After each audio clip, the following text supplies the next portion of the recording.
ভিডিওটা আমি বেশ কিছুদিন পর এডিট করছি, কারণ মাঝে খুব ব্যস্ত হয়ে পড়েছিলাম, তাই এডিট করা হয়নি। এই ভিডিওর ক্লিপগুলো ছোট ছোট, সেগুলো আমি অনেক দিন আগেই ছেড়েছি, কিন্তু বলা হয়নি কোথায় গিয়েছিলাম। বাট তোমরা ক্লিপ দেখে হয়তো বুঝতে পেরে গেছিলো, কোনো বার্থডে পার্টিতে গেছিলাম। হ্যাঁ, বার্থডেটা ছিল হচ্ছে আমার ননদের ছোটো মেয়ে, আর ভিডিওগুলো করে দিচ্ছিল ননদের বড় মেয়ে মিষ্টি। তো ফাইনালি আমরা পলতাতে নেমে গেলাম, মানে আমাদের ডেস্টিনেশন। আর তারপরে সমকে বললাম চলো একটুখানি আমার হাতটা ধরো, একটা ভিডিও করে নিই। আর আমি না রাস্তায় হাত না ধরে চলতে পারি না, আমার একটা না একটা কারোর হাত ধরতেই হবে। মিষ্টির হাত ছেড়ে তারপর সমুর হাত ধরলাম। আবার আমরা ওখান থেকে একটা দরকারে বেরিয়ে পড়েছিলাম। তারপরে বাড়িতে গিয়ে দেখি সব বাচ্চারা একদম চলে এসেছে।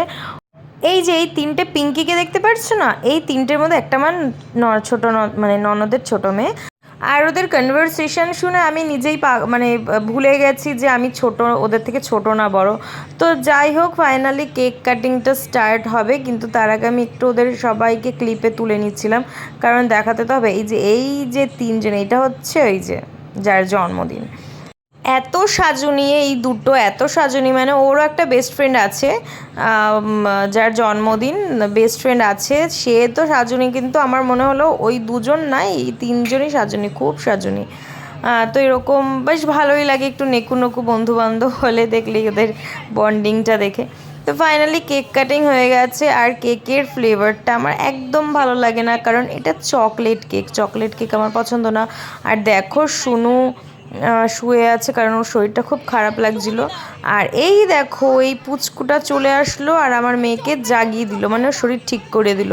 আর ও কি কিউটলি, মানে কি কিউটের মতন শুয়ে পড়ছিল ওর পাশে, ওকে যে যেটা বলছিল সেটাই করছিল, এত কিউট লাগছিল। তারপরে ফাইনাল শো স্টপার, আমাদের অনুষ্ঠানের শো স্টপার চলে এসেছে, সেটা হচ্ছে বিরিয়ানি।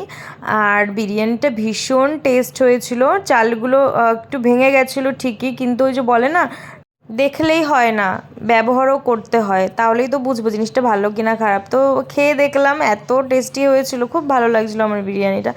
তারপর আমাদের তো চিকেন দেয়নি, যে আবার ওই আমার ননদের মানে আমার নন্দাই যখন দেখলো আমাদের পাতে চিকেন নেই, তখন তাড়াতাড়ি করে ওদের কাকে একজনকে বলে দিল যে চিকেন দিয়ে যেতে।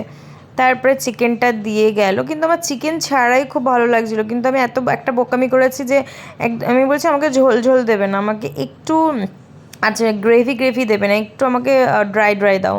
তো ড্রাইটা খেয়ে দেখছি অতটা টেস্টি না, যতটা গ্রেভিটার মধ্যে টেস্ট আছে। তারপরে আমাদেরকে চিকেন দিয়ে গেল, আর আমরা অনেক কিছু পাইনি, কারণ এরকম আলাদা করে বসে খেলে কিছুই পাওয়া যাবে না। আমরা তো স্পেশাল না, আমরা নিজের সুবিধার জন্য এখানে এসে বসেছি। তো যাই হোক, আলুও নিয়ে নিলাম, চিকেনও নিয়ে নিলাম। রাইসটা খুবই ভালো লাগছিলো, আমি অনেকটাই রাইস খেয়েছি। তারপরে আরসি দিয়ে দিল নন্দাই। আরসিতে কোনো ঝাঁঝি নেই, মানে ভালো লাগে না আমার আরসি। তো আমার ওই বিরিয়ানিটা হয়েছে, ওটাই এনাফ। তারপরে ট্রেনটা এমনভাবে সাইডের ট্রেনটা গেল, মনে হয় কি মুখের সাইড দিয়ে চলে গেল। বেশ মজা হচ্ছিল ট্রেনের মধ্যে, কারণ ট্রেনে কেউ ছিল না। আর তখন বাজে রাত 11:30, প্রায় 11:30 বাজে, মানে কাছাকাছি। তো একটুখানি আমি ফাঁকা ট্রেনের নখরা করছিলাম, যে সময় আমাকে একটু ক্লিপ করে দাও, আমি এগুলো নখরাগুলো একটু ফেসবুকে আপলোড করব। তারপরে আমার শরীরটা না একটু খুব খারাপ লাগে। তারপরে সমকে বললাম চলো আর ভিডিও করতে হবে না, আর এখনের মতন টাটা।